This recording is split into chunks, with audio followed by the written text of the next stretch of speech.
કારણ કે જ્યારે સુખદેવજી મહારાજ પરીક્ષિત રાજાને શ્રાપ લાગ્યો ને તો મુક્તિ માટે કથા કહેતા હતા ને, ત્યારે દેવતાઓ પણ સ્વર્ગમાંથી અમૃતનો ઘડો લઈને આવ્યા અને સુખદેવજીને કીધું કે મહારાજ એક કામ કરો, તમે આ અમૃત પીવડાવો, પરીક્ષિતને શ્રાપ લાગ્યો છે ને પરીક્ષિત અમર થઈ જશે અને અમને કથામૃતનું પાન કરાવો.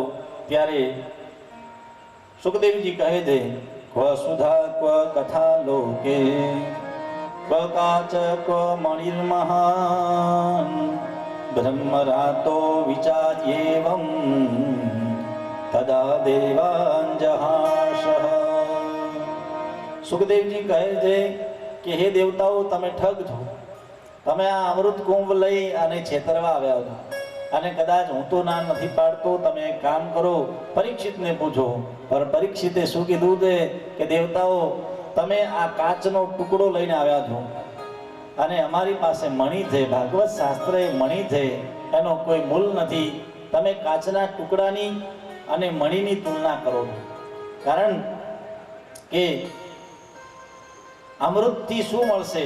અમરતા તો મળશે અને સ્વર્ગ મળશે, સ્વર્ગની સંપદા મળશે, પણ તે તમ ભૂક્ત્વા સ્વર્ગલોકમ વિશાલમ ક્ષીણે પુણ્યે મૃત્યુલોકે, પાછા મૃત્યુલોકમાં આવવાના છે. સ્વર્ગમાં સંપદાઓ મળવાની, સુખ સમૃદ્ધિ મળવાની, પણ પાછા મૃત્યુલોકમાં આવવું જ પડે. પણ આ કથામૃત પીવાથી જીવન અમરત્વને પ્રાપ્તિ થાય, આ જીવન અને ભગવાનની પ્રાપ્તિ થાય. શંકરાચાર્ય ભગવાન એવું કહેતા કે માણસનો જન્મ એ કહેવાય કે વારે વારે જન્મ ન લેવો પડે, માણસનું મૃત્યુ એ જ કહેવાય કે વારે વારે મરવું ના પડે. શંકરાચાર્ય મહારાજે આવું કહેલું. તો જીવન કથામૃત પીવાથી ભગવાનના વૈકુંઠ ધામની પ્રાપ્તિ થાય છે. એટલે શ્રીમદ ભાગવતી વાર્તા સુરાણામપી દુર્લભમ, એટલે જ કહ્યું કે શ્રીમદ ભાગવતી વાર્તા સુરાણામપી દુર્લભમ, દેવતાઓને પણ દુર્લભ આ કથા છે. દેવતાઓને પણ આ કથામૃતનું પાન કરવા ન મળ્યું. સુખદેવજીએ ના પાડી, પરીક્ષિત રાજાએ ગસ્યને ના પાડી કે મહારાજ આ તો કાચ છે ને અમારો આ ભાગવત એ મણિ છે. તો દેવતાઓ બધા બ્રહ્માજી પાસે ગયા. બ્રહ્માજીને કીધું કે બ્રહ્માજી, આ પરીક્ષિત રાજાને સુખદેવજી કથા સંભળાવતા હતા, અમે ત્યાં ગયા પણ અમને ના પાડી. ત્યારે બ્રહ્માજીએ કીધું કે દેવતાઓ આપણે જોઈએ. અને જોયું તો પરીક્ષિત રાજાનો મોક્ષ જતો જોયો બ્રહ્માજી. પુરા ધાતાપી વિસ્મૃત, પરીક્ષિત રાજાને વિમાનમાં જતા જોયા, મોક્ષ જોયો. ત્યારે બ્રહ્માજીને પણ વિચાર આવ્યો, ઓહો, આ ભાગવત શાસ્ત્રમાં આટલી તાકાત છે, લાવો જોઈએ તો ખરા. બ્રહ્માજીએ ત્રાજવું લઈ એક ત્રાજવામાં બધા પુરાણો, શાસ્ત્રો, ઉપનિષદો મૂક્યા અને એક ત્રાજવામાં ભાગવત પુરાણ મૂક્યું. અને ભાગવત પુરાણનું પલ્લું નીચે ગયું. એમ છે જેનું વજન વધારે હોય એ પલ્લું નીચે જાય.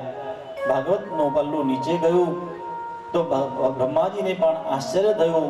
બ્રહ્માજી કહે છે કે હે દેવતાઓ, લઘુન્યન્યાની જાતાની ગૌરવેણ ઇદમ મહદ તથા ઋષિગણા સર્વે વિસ્મયમ પરમમ યયુઃ.